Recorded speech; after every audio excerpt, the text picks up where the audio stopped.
Hi, Akshay. Good to be on this podcast with you. My name is Nikhil Aggarwal. I am currently the founder and CEO of Grip Invest.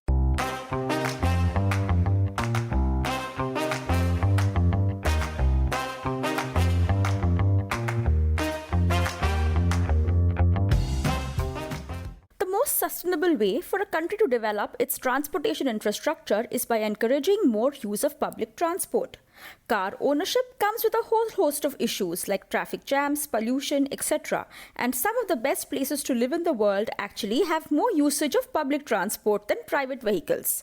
And in India, just like every other country, the solution to this problem has been found by startups. In this episode of the Founder Thesis podcast, your host Akshay Datt is talking with Nikhil Aggarwal, who was one of the founders of Chalo. Chalo is on track to become one of the first unicorns in the space of public transportation, and it helps make life easier for millions of people who use buses for intercity commuting. This is part one of a two-part conversation. And in this conversation, Nikhil talks about his journey of setting up Chalo. Nikhil eventually exited Chalo and founded Grip Invest, which is covered in the next part. Listen on, and if you like such insightful conversations with disruptive startup founders, then do subscribe to the Founder Thesis podcast on any audio streaming app.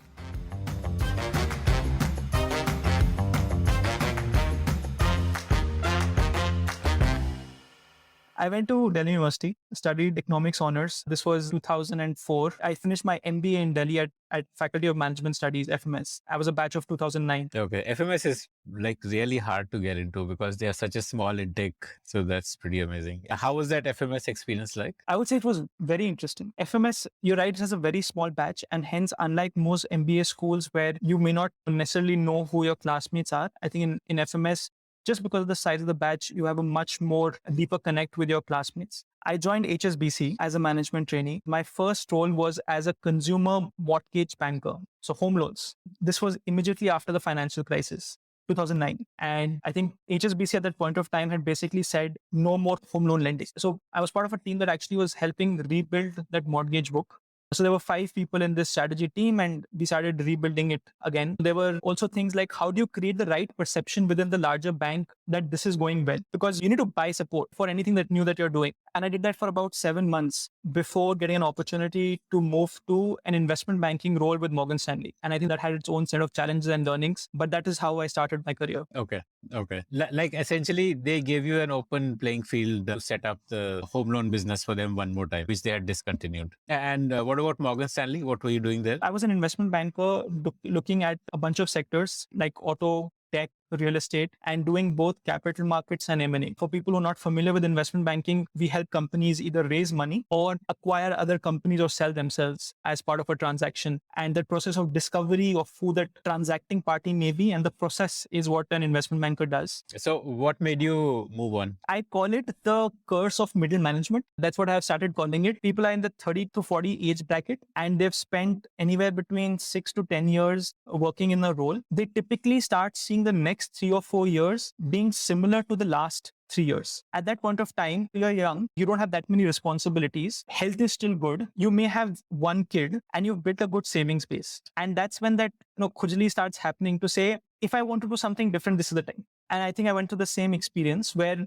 entrepreneurship was something I was always excited me. I had started a venture in undergrad, I had started a venture in postgrad, and I just couldn't find a better time to do this. At the same time, that experience at Morgan Stanley had given me a certain learning, but the next 3 years were going to be a lot of the same. And that's when that switch sort of came about. So like what exactly did you do then? Tell me that journey. I would say in my 5th or 6th year of Morgan Stanley, we were advising a client, company called Carwale, which is one of India's largest classified companies for cars, second-hand used cars. And we were advising them on a fundraise or an M&A transaction, which in that process, I ended up spending a lot of time with the founder, on flights, on meetings, etc. And we started talking about what he's going to do post Carwale. And he had incubated a business, which is called Chalo, Chalo, which is a mobility business. Which is almost a unicorn now, I believe. I hope that the current fundraise gets them to that point, but it's obviously doing very exciting stuff in a lot of cities. And so I happened to get really excited by it. And he offered me a role to join that business as a co-founder. It was a year old when we started speaking. So I moved from Morgan Stanley to join this company as a chief operating officer, and then was part of the organization for 4 years. helping just build the business. Tell me about this founder of Carwale who incubated Chalo, and what was his thesis behind starting Chalo? In my entire life, the founders that I have found most fascinating are people who basically have two things. One, they have an insight about an industry or consumer behavior that no one else has. And number two, they are able to act on that insight. A lot of us, when you think about even simple things like Flipkart or Zomato, those were also our problem statements as consumers. But for whatever reason, we did not have the insight that this could be a business opportunity. And even if we did not act on it. This is what differentiates founders in my view. Mohit Dubey, who was the gentleman I'm talking about, he had, when he was building Carwale, he had the insight that cars can only be owned by so many people. And the more dominant form of transportation is always going to be public transportation. So if you're truly going to impact the lives of hundreds of millions of people in this country, it is not by selling cars, but it is by providing a better public transport or mobility solution, which is the premise of Chalo. So his insight came from his own business. And obviously, as a one-time founder, he was also always had the knack of being able to act on it, which is what he did to set up Chalo. So this is a pretty broad problem statement to improve public transport. What exactly was focus area? What were they working on? We started off actually as a multimodal journey planner for public transportation. Just break this term down, multimodal journey plan. What is? If you think about your journey using public transport, not a private car or a private bike, you will typically take auto rickshaw from your house to the railway station. Then you will take a train, and then you will use another form, either a bus or another auto rickshaw for the last mile.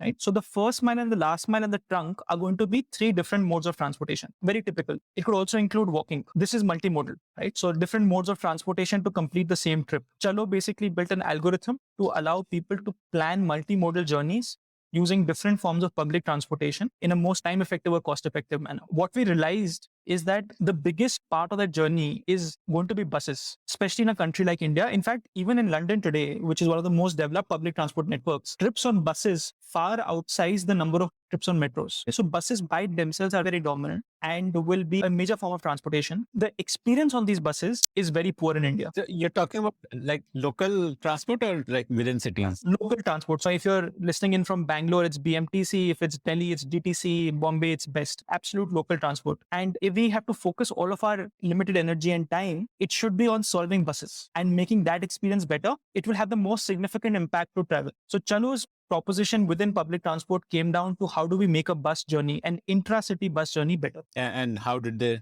fix that? The most important problem within that, I'm saying this point again and again, because ultimately you can only start to solve one problem at a time. Okay? You can solve more problems over a period of time, but at the beginning of a startup, you solve one problem and you want to make sure you go after the largest problem to solve first. You need a wedge to establish yourself. Absolutely. You need a hook, right, to go after it. So the biggest problem within buses was Meri bus kab aayegi? That was the question. Okay. When will my bus arrive? Now, if you think about the Ola and Uber experience of the world, you know exactly when your cab is going to come. Why couldn't you know when your bus is going to come? And that's how we started Chalo's journey in public transport, by trying to solve that question. The way we did it is to install GPS devices in buses and then provide a mobile solution, mobile app to users where they could search for buses and know when it will arrive at a bus stop, at a particular bus stop. Did this include commerce, like ticketing? You can buy your ticket, pay for it and all that? Or was it just tracking? So again, down to focus, right? So the first problem to solve was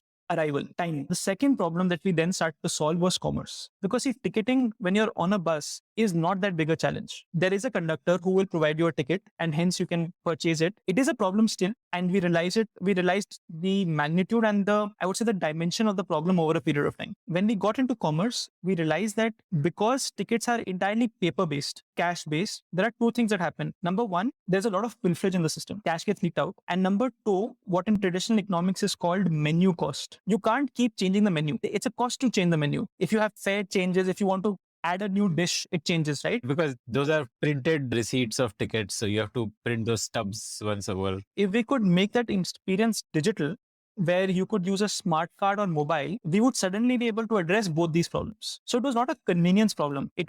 There was a economic problem associated with offering better services through more variations of tickets. And second is better collection of tickets. So Chalo built a mobile app and a smart card. For example, in Hong Kong, there's an octopus card, and in London, they have an oyster card. Similarly, in India, we launched the Chalo card, which is a smart card solution for people to use on ticketing. And on top of it, we could actually start building different ticketing products. We launched a weekend pass, a weekday pass, 3 times a week pass, return journey pass. So we solved the menu problem and we solved the cash collection problem. So that is how Chalo then moved from purely journey discovery to real-time information to commerce. And I think the last leg of that journey today, at least, is using all of that data to actually help plan bus operations better. If you know where users are searching from, what they're searching for, and you know where buses are and where they're going, you can start suggesting what may be a better way to design public transport systems. Should the bus leave at 9 or 9:05? Should it travel on A to B route or A to B to C route? And that starts then impacting occupancy, better ride experience. So that's the journey that we saw at Chalo. Yeah, so I live in Japan and we have this Suica pass here, which is the same thing. You can use it across bus,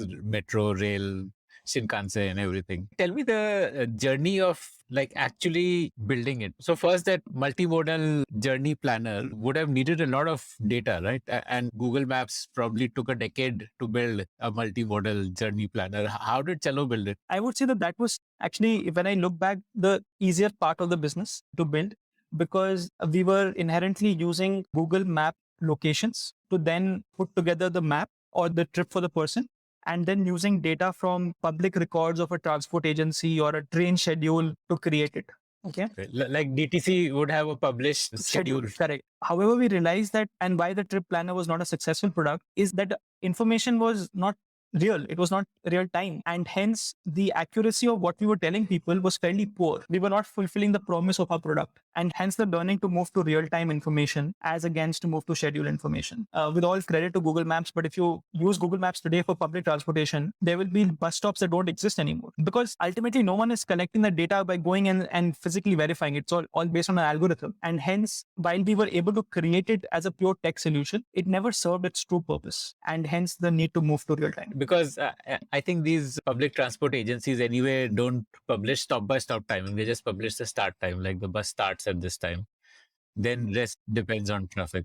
That's correct. They publish a start time and a frequency. They don't find. Okay. The GPS tracker part of it, how did you, I'm guessing the challenge there would have been who will pay for it. I'm assuming that it was a service that you were selling to the transport agencies. Like, how did you actually get that off the ground? Sure. There are actually some very interesting problems which we never anticipated there. The first one was convincing government bus operators to actually put the GPS in the bus. Forget the cost of it.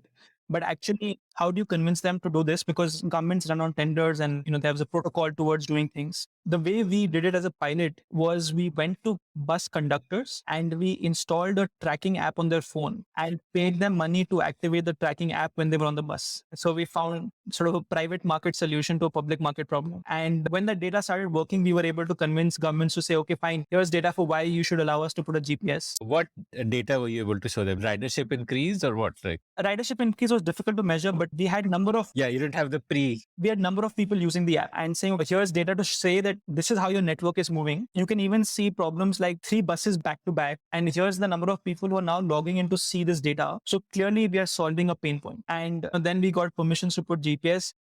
I think getting someone to pay for it was almost impossible because you also needed to go through a tender system, etc. to do it. So we actually gave it for free. We used to install GPS for free in buses because the data was just so valuable that it didn't make a difference. And GPS is a commodity in that sense, so it's not a very expensive proposition. Then the other problem we used to have was that conductors started using the data to decide how to run buses. Because if your bus is too close to the next bus, then you're going to lose passengers. And if the next bus is quite behind you, then they would just wait at bus stops and board more passengers, right? And increase connections. So the data started getting used for those purposes. So that became a different problem to solve. But yeah, these were some of the things that we had as an experience in doing it. How did you solve this problem? It was actually come down to incentive structures. Okay.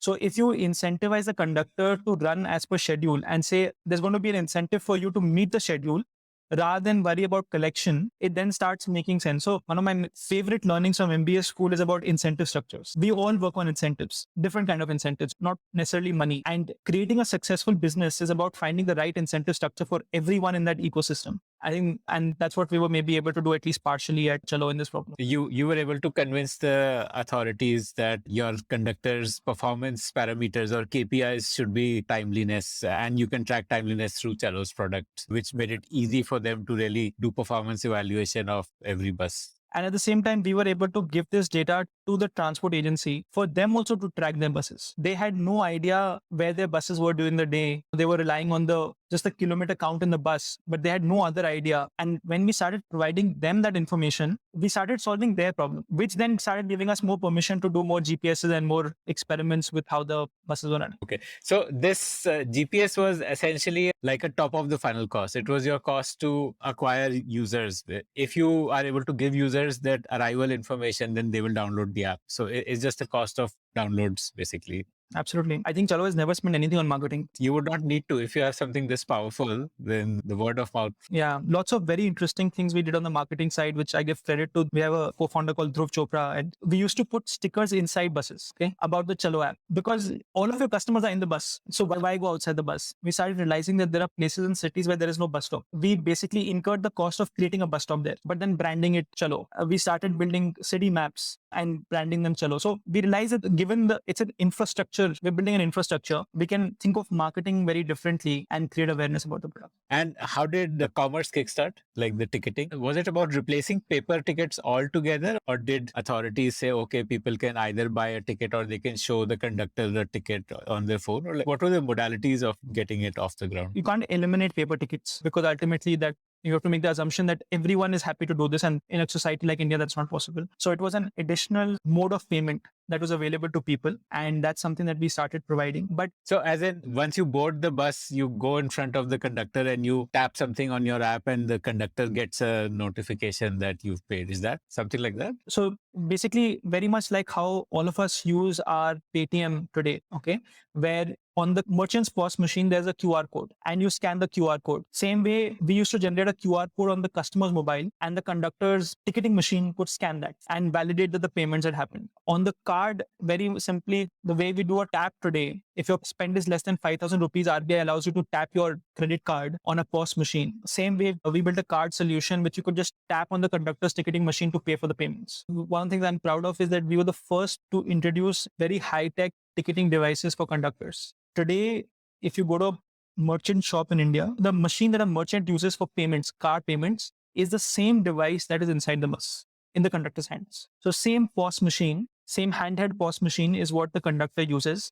This is effectively an Android device, and hence you can program the shit out of it. You have a camera to scan QR codes, you have an NFT, you have a swipe machine, even RuPay cards or a Visa or MasterCard can be accepted by the system. So it's Wi-Fi connected, Bluetooth enabled. It's as high-tech as it gets. And that's the machine that Chalo for the first time introduced in India for buses and then built the solution on top of it. So your path to roll out ticketing would have been to first get the authority to equip conductors with this ticketing machine, right? Without that, none of the next steps would have been possible. That's true. Okay. And the relationships with the transport agencies was already built because you were giving them at no cost data about location, and like the telemetrics of the vehicle was going to them at no cost. So that built the relationship, which could be then leveraged to get them to adopt ticketing device. Yeah, it all started from there, that simple GPS device. Amazing. Okay. And this was again like a paid solution, or what was the like monetization for this, the ticketing? So the machine was free of cost. Okay. We always give it free of cost because it's so much easier, and it's like building a road. You can put the toll later, but you build the road for free and you can find other ways to monetize it. So the machine was given for free, and we initially used to charge on people who bought mobile tickets or smart cards. And we used to not charge anyone who used the paper ticket, continued using the paper ticket.